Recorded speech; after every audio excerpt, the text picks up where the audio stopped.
Assalamualaikum warahmatullahi wabarakatuh. Hai semuanya, perkenalkan nama aku Naura Balkis Almirasani.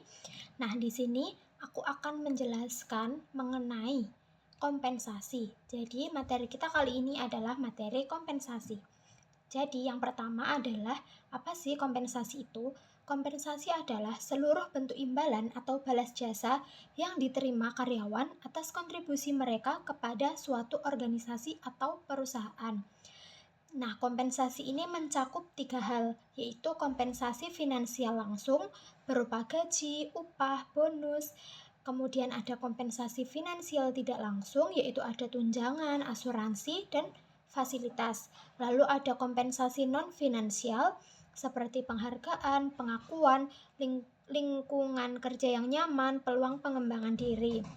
Lalu yang kedua yaitu ada mengapa sih kompensasi diberikan?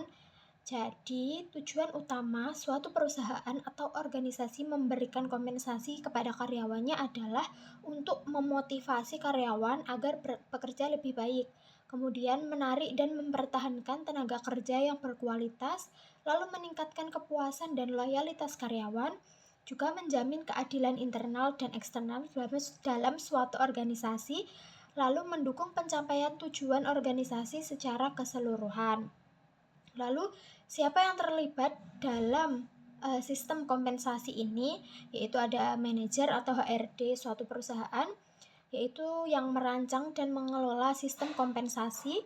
Lalu juga ada karyawan sebagai penerima kompensasi, ada juga pihak eksternal seperti serikat pekerja, kemudian pemerintah, yang memberikan kebijakan upah minimum, lalu ada lembaga keuangan atau asuransi. Lalu kapan kompensasi ini diberikan?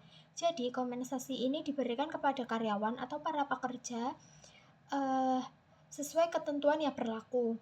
Contohnya gaji pokok biasanya itu setiap bulan, lalu upah lembur itu setelah melakukan kerja tambahan, lalu bonus itu setelah mencapai target tertentu, dan ada juga tunjangan tahunan yaitu sesuai periode seperti akhir tahun atau hari raya.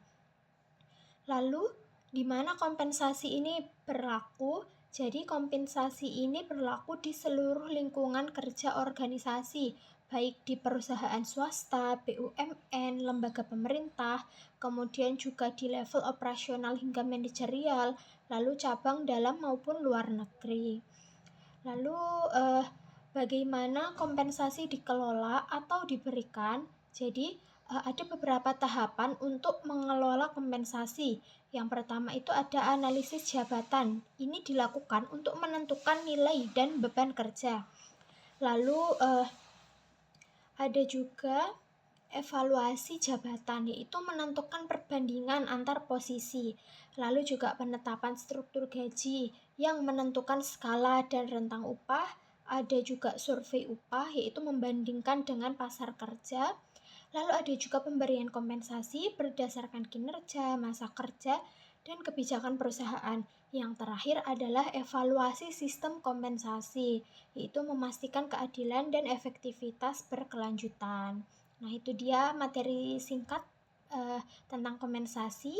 Semoga bisa membantu. Sekian, wassalamualaikum warahmatullahi wabarakatuh.